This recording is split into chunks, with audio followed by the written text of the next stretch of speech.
प्रिय विद्यार्थियों, नमस्ते। राज ज्ञानशाला चैनल पर आपका हार्दिक स्वागत है। आज हम कक्षा 9 क्षितिज भाग 1 के गद्य खंड से 8वां पाठ हजारी प्रसाद द्विवेदी जी द्वारा रचित एक कुत्ता और एक मैना संस्मरण निबंध का अध्ययन करेंगे। तो आइए हजारी प्रसाद द्विवेदी जी का जीवन परिचय जानते हैं। हजारी प्रसाद द्विवेदी का जन्म सन 1907 में गांव आरत दुबे का छपरा, जिला बलिया, उत्तर प्रदेश में हुआ। उन्होंने उच्च शिक्षा काशी हिंदू विश्वविद्यालय से प्राप्त की तथा शांति निकेतन, काशी हिंदू विश्वविद्यालय एवं पंजाब विश्वविद्यालय में अध्यापन कार्य किया।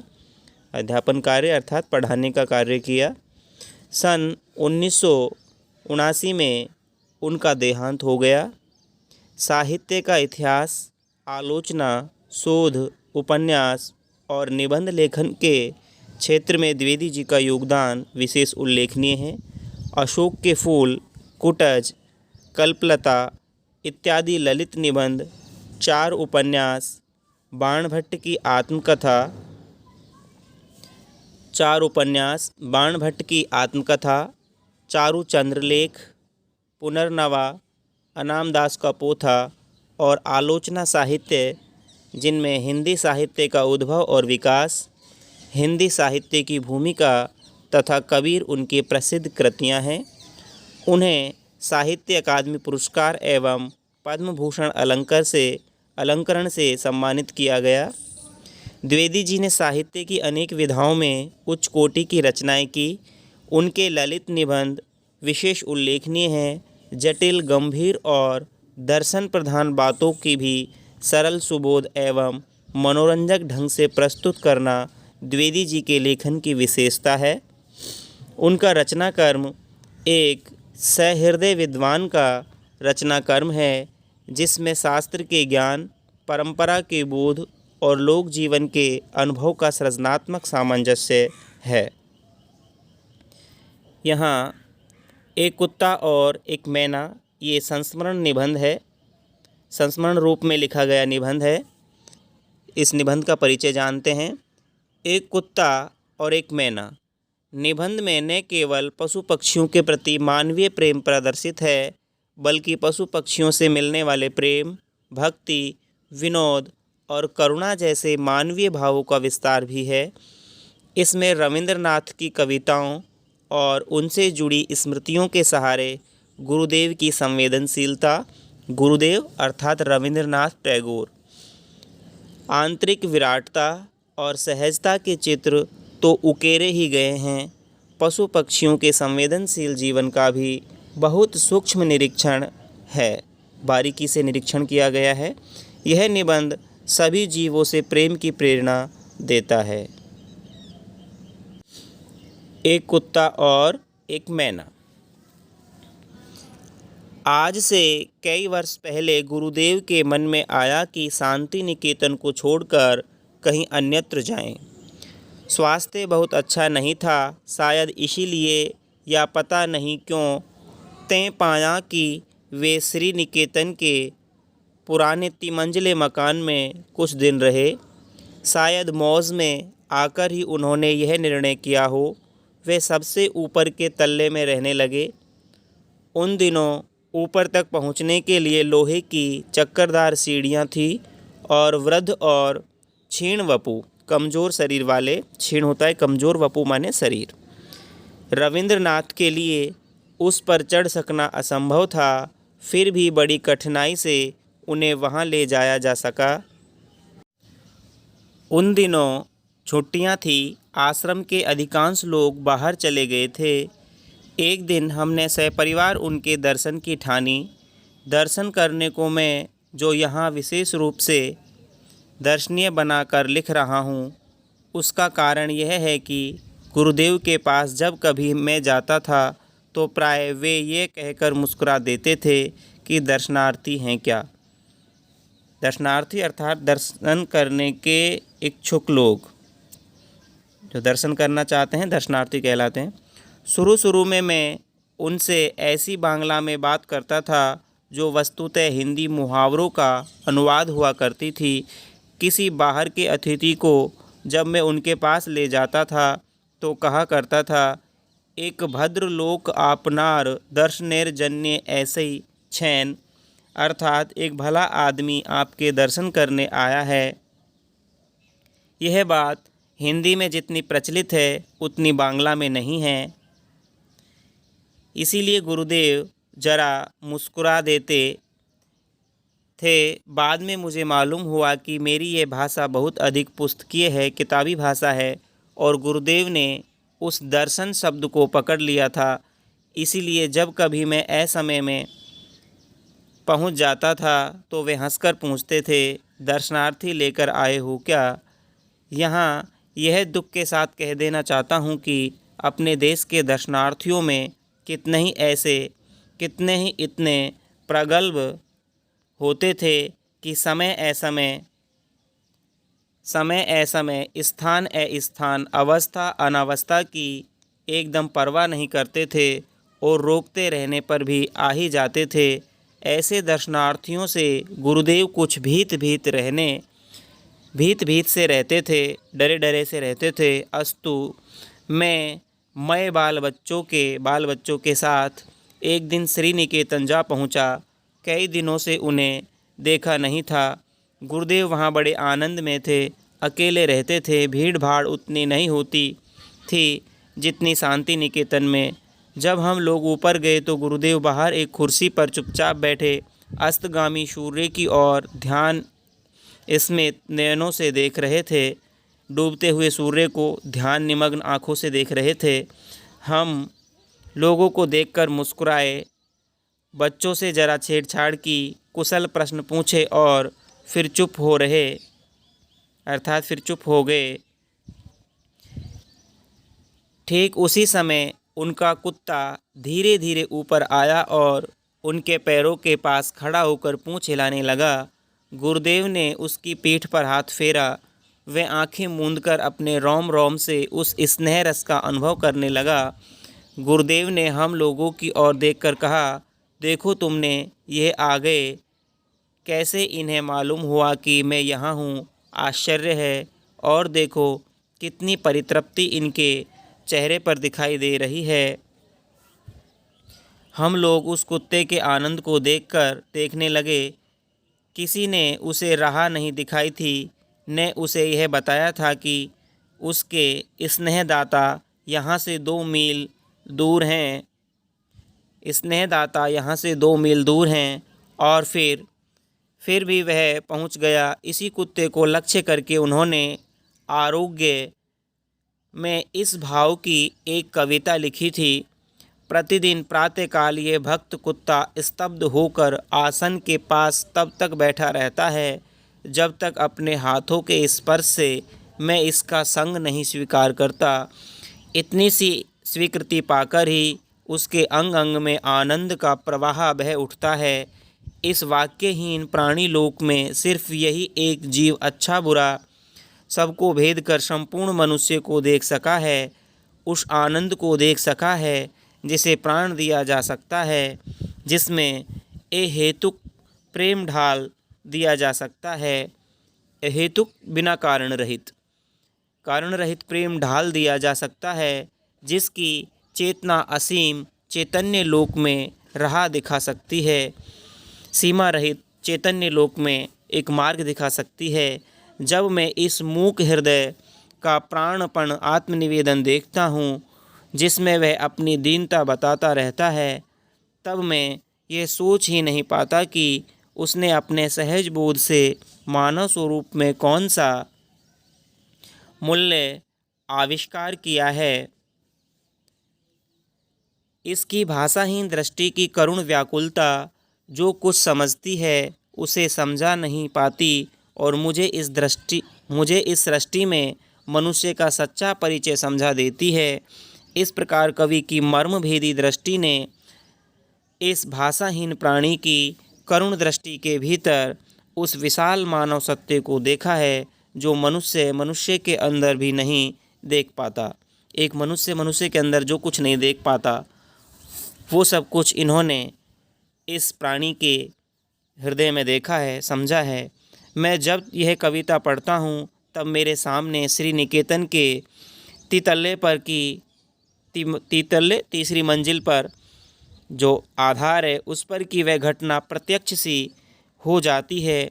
प्रत्यक्ष होता है आँखों के सामने। वह आँख मूंद कर अपरिसीम आनंद, सीमा रहित आनंद, वह मूक हृदय का प्राणपण आत्मनिवेदन मूर्तिमान हो जाता है। उस दिन मेरे लिए वह एक छोटी सी घटना थी। आज वह विश्व की अनेक महिमाशाली घटनाओं की श्रेणी में बैठ गई है। एक आश्चर्य की बात और इस प्रसंग में उल्लेख की जा सकती है। जब गुरुदेव का चिताभस्म कोलकाता से आश्रम में लाया गया, उस समय भी न जाने किस सहज बोध के बल पर वह कुत्ता आश्रम के द्वार तक आया और चिताभस्म के साथ अन्यान्य आश्रम वासियों के साथ शांत गंभीर भाव से उत्तरायण तक गया। आचार्य क्षितिमोहन सेन सबके आगे थे। उन्होंने मुझे बताया कि वह चिताभस्म के कलश के पास थोड़ी देर चुपचाप बैठा भी रहा। कुछ और पहले की घटना याद आ रही है। उन दिनों शांति निकेतन में नया ही आया था। गुरुदेव से अभी उतना धृष्ट नहीं हो पाया था।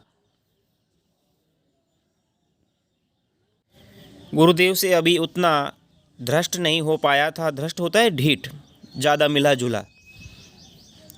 गुरुदेव उन दिनों सुबह अपने बगीचे में टहलने के लिए निकला करते थे। मैं एक दिन उनके साथ हो गया था, अर्थात उनके साथ चला गया।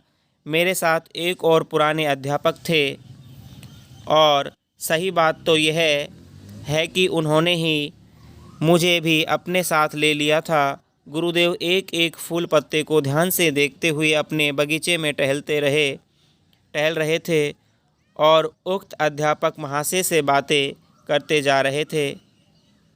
मैं चुपचाप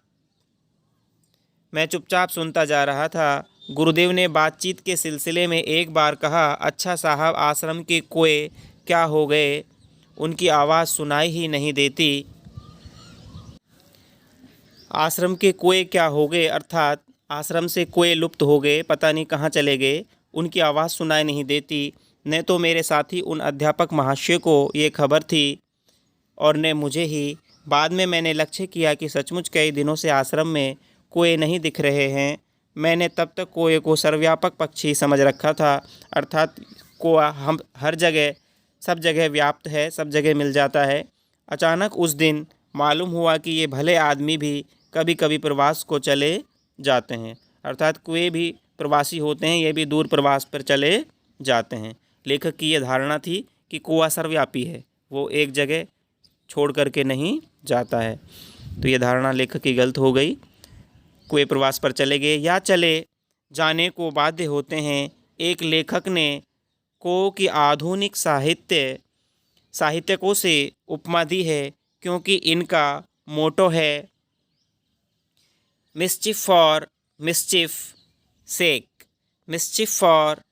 सेक, अर्थात शरारत के लिए ही शरारत। तो क्या कोओ का प्रवास भी किसी शरारत के उद्देश्य से ही था? प्राय एक सप्ताह बाद बहुत कोए दिखाई दिए। एक दूसरी बार मैं सवेरे गुरुदेव के पास उपस्थित था। उस समय एक लंगड़ी मैना फुदक रही थी। गुरुदेव ने कहा, देखते हो यह यूथ भ्रष्ट है, रोज़ फुदकती है। ठीक यहीं आकर मुझे इसकी चाल में एक करुण भाव दिखाई देता है। गुरुदेव ने अगर कहने दिया होता तो मुझे उसका करुण भाव एकदम नहीं दिखता। मेरा अनुमान था कि मैना करुण भाव दिखाने वाला पक्षी है ही नहीं। वह दूसरों पर अनुकंपा ही दिखाया करती है, अनुकंपा, कृपा, दया। 3-4 वर्ष से मैं एक नए मकान में रहने लगा हूँ। मकान के निर्माताओं ने दीवारों में चारों ओर एक एक सुराख छोड़ रखी है। ये कोई आधुनिक वैज्ञानिक खतरे का समाधान होगा। सो एक मैना दंपत्ति नियमित भाव से प्रतिवर्ष यहाँ गृहस्थी जमाया करती है, अर्थात हर वर्ष यहीं रह कर के बच्चों को जन्म देती है।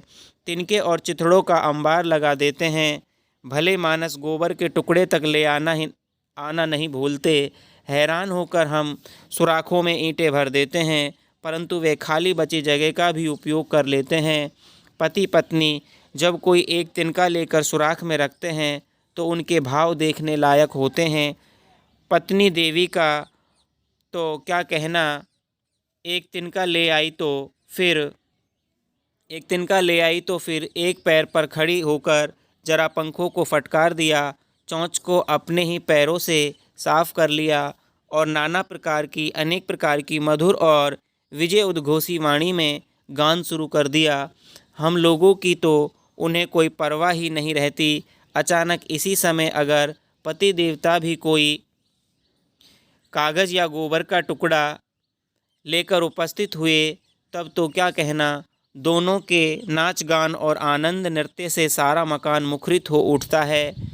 इसके बाद ही पत्नी देवी जरा हम लोगों की ओर मुखातिब होकर लापरवाही भरी अदा से कुछ बोल देती है। मुखातिब होना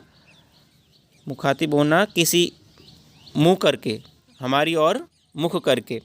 पति देवता भी मानो मुस्कुराकर हमारी ओर देखते, कुछ रिमार्क करना, टिप्पणी करना और मुंह फेर लेते। पक्षियों की भाषा तो मैं नहीं जानता, पर मेरा निश्चित विश्वास है कि उनमें कुछ इस तरह की बातें हो जाया करती हैं। पत्नी, ये लोग यहाँ कैसे आ गए जी? पति बोलता होगा, उन्हें बेचारे आ गए हैं तो रह जाने दो, क्या कर लेंगे। फिर पत्नी बोलती होगी, लेकिन फिर भी इनको इतना तो ख्याल होना चाहिए कि ये हमारा प्राइवेट घर है। पति बोलता होगा, आदमी जो है इतनी अकल कहाँ। पत्नी, जाने भी दो पति, और क्या। इस प्रकार की मैना कभी करुण हो सकती है? नहीं, यह मेरा विश्वास ही नहीं था। गुरुदेव की बात पर मैंने ध्यान से देखा तो मालूम हुआ कि सचमुच ही उसके मुख पर एक करुण भाव था, दया का भाव था। शायद यह विदुर पति था, विदुर जिसकी पत्नी मर गई हो, जो पिछली स्वयंवर सभा के युद्ध में आहत और परास्त हो गया था। यह विधवा पत्नी है जो पिछले बिडाल के आक्रमण के समय पति को खोकर युद्ध में ईसत चोट खाकर एकांत विहार, बिडाल होता है बिलाव, नर जो बिल्ली होती है उसको बिडाल बोलते हैं, तो उसके आक्रमण के समय पति को खोकर वो युद्ध में ईसत होता है थोड़ा सा चोट खा करके एकांत विहार कर रही है। हाय, क्यों इसकी ऐसी दशा है? शायद इसी मैना को लक्ष्य करके गुरुदेव ने बाद में एक कविता लिखी थी, जिसके कुछ अंश का सार इस प्रकार है। उस मैना को क्या हो गया है, यही सोचता हूँ। क्यों वह दल से अलग होकर अकेली रहती है? पहले दिन देखा था, सेमर के पेड़ के नीचे मेरे बगीचे में जान पड़ा जैसे एक पैर से लंगड़ा रही हो। इसके बाद उसे रोज़ सवेरे देखता हूँ, संगीहीन होकर, अपने साथी से विहीन होकर कीड़ों का शिकार करती फिरती है। चढ़ जाती है बरामदे में, नाच कर चहलकदमी किया करती है। मुझसे जरा भी नहीं डरती। क्यों है ऐसी दशा इसकी? समाज के किस दंड पर उसे निर्वासित होना पड़ा, अपना घर बार छोड़ना पड़ा? दल के किस अविचार पर उसने अभिमान किया है? कुछ ही दूरी पर और मैनाएं बकझक कर रही हैं, घास पर उछल कूद रही हैं, उड़ती फिरती हैं शीर्ष वृक्ष की शाखाओं पर। इस बेचारी को ऐसा कुछ भी शौक नहीं है। इसके जीवन में कहाँ गांठ पड़ी है, यही सोच रहा हूँ। सवेरे की धूप में मानो सहज मन से आहार चुगती हुई झड़े हुए पत्तों पर कूदती फिरती है सारा दिन। किसी के ऊपर इसका कुछ अभियोग है, यह बात बिल्कुल नहीं जान पड़ती। इसकी चाल में वैराग्य का गर्व भी तो नहीं है। दो आग सी जलती आंखें भी तो नहीं दिखती, इत्यादि। जब मैं इस कविता को पढ़ता हूँ तो उस मैना की करुण मूर्ति अत्यंत साफ होकर सामने आ जाती है। कैसे मैंने उसे देखकर भी नहीं देखा और किस प्रकार कवि की आंखें उस बिचारी के मर्म स्थल तक पहुंच गई, सोचता हूँ तो हैरान हो रहता हूँ। एक दिन वह मैना उड़ गई। सायंकाल कवि ने उसे नहीं देखा। जब वह अकेले जाया करती है उस डाल के कोने में, जब झिंगुर अंधकार में झनकारता रहता है, जब हवा में बांस के पत्ते झरझराते रहते हैं, पेड़ों की फाँक से पुकारा करता है, नींद तोड़ने वाला संध्या तारा, कितना करुण है उसका गायब हो जाना। अभ्यास से आइए प्रश्न करते हैं। पहला प्रश्न है, गुरुदेव ने शांति निकेतन को छोड़ कहीं और रहने का मन क्यों बनाया? गुरुदेव ने शांति निकेतन को छोड़ कहीं और रहने का मन क्यों बनाया? देखो, गुरुदेव बीमार थे और उन्हें एकांत और आराम की सख्त ज़रूरत थी, और शांति निकेतन में दिन भर क्या है, आने जाने वाले लोगों की भीड़ लगी रहती थी। इसलिए उन्होंने तय किया कि वे श्री निकेतन के अपने जो पुराने 3 मंजिला जो मकान है उसमें ही रहेंगे। दूसरा प्रश्न देखते हैं, मूक प्राणी मनुष्य से कम संवेदनशील नहीं होते, पाठ के आधार पर स्पष्ट कीजिए। मूक प्राणी, एक कुत्ता और एक मैना, ये जो पाठ है ये वाणीहीन प्राणियों का है। इनके पास वाणी नहीं होती। कुत्ते और मैना के पास वाणी नहीं है। वो प्राणी संवेदनशील नहीं होते हैं। इस दृष्टि से कुत्ते का जो व्यवहार है वो देखने योग्य है। वह अपने स्वामी के प्रति देखो पूरी भक्ति से समर्पित है। जब गुरुदेव उसे शांति निकेतन में छोड़कर श्री निकेतन में चले जाते हैं तो कुत्ता उन्हें ढूंढते ढूंढते वहाँ जा पहुँचता है और गुरुदेव का स्पर्श पाते ही आनंद से उछल कूद करने लगता है। दूसरा, गुरुदेव की मृत्यु पर भी उसकी जो संवेदनशीलता है वो देखने के योग्य है। वह दुखी समाज के साथ साथ चलता रहा और उनकी चिता भस्म के कलश के पास उदास होकर बैठा रहा। ऐसा लग रहा था कि वो मृत्यु की उदासी में शामिल हुआ है। इससे पता चलता है कि ये मूक प्राणी भी मानव की तरह संवेदनशील होते हैं। तीसरा प्रश्न देखते हैं, गुरुदेव द्वारा मैना को लक्ष्य करके लिखी कविता के मर्म को लेखक कब समझ पाया? गुरुदेव द्वारा मैना को लक्ष्य करके लिखी कविता के मर्म होता है रहस्य को लेखक कब समझ पाया? गुरुदेव द्वारा मैना को लक्ष्य करके लिखी गई कविता का जो मर्म है वो लेखक तब समझ पाया जब उसने मैना के मुख के भावों पर ध्यान केंद्रित किया, उसके मुख को देखा। उसके सामने मैना की करुण छवि साकार हो उठी।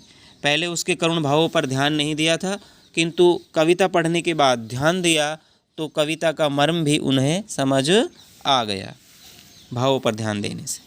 चौथा प्रश्न है, प्रस्तुत पाठ एक निबंध है।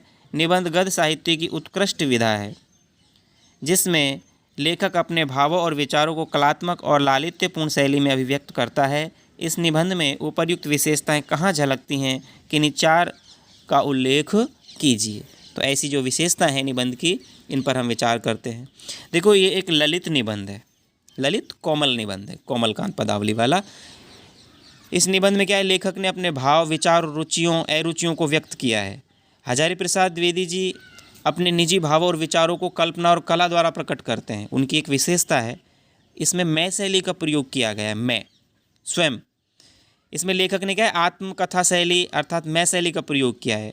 उदाहरण के लिए हम कह सकते हैं, अस्तु मैं बाल बच्चों के एक दिन श्री निकेतन जा पहुंचा। मैं बाल बच्चों के साथ श्री निकेतन जा पहुंचा, कई दिनों से उन्हें देखा नहीं था। दूसरी विशेषता कल्पनाशीलता है। लेखक क्या है, बहुत सारी कल्पनाओं का सहारा लिया करता है। उदाहरण दें, जैसे कि मैना दंपत्ति का संवाद अत्यंत रोचक बन पड़ा है। भाई, मैना दंपत्ति का जो संवाद है उसने सुना नहीं, अनुभव किया है, संवाद रोचक बन पड़ा है। मैना को एकांत विहार करते देख उसे विदुर पति या विधवा पत्नी के रूप में देखना, उसकी जो मनोरंजक कल्पना उसको लगती है। तीसरी विशेषता हम कह सकते हैं कि सरस व्यंग है, बहुत ही रस भरा व्यंग उन्होंने किया है। द्विवेदी जी ने को याद करते करते आधुनिक साहित्यकारों पर भी व्यंग किया, टिप्पणी की ना। चौथी विशेषता हम कह सकते हैं कि मानवीकरण की शैली है। मानवीकरण शैली, जब मानवीय भावनाओं का आरोप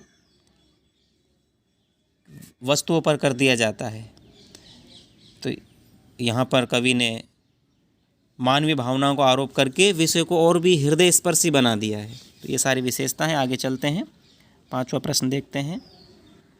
आज से स्पष्ट करना है, आज से स्पष्ट कीजिए। इस प्रकार कवि की मर्म इस भेदी दृष्टि ने इस भाषाहीन प्राणी की करुण दृष्टि के भीतर उस विशाल मानव सत्य को देखा है जो मनुष्य के अंदर भी नहीं देख पाता। भाव यह है कि रविन्द्रनाथ टैगोर कवि थे और उन्होंने मर्म भेदी रहस्य को भेदने वाली दृष्टि उन्हें प्राप्त थी और उसी के सहारे वे कुत्ते जैसे भाषाहीन प्राणी के भीतर छिपे पूर्ण समर्पण को देख पाए।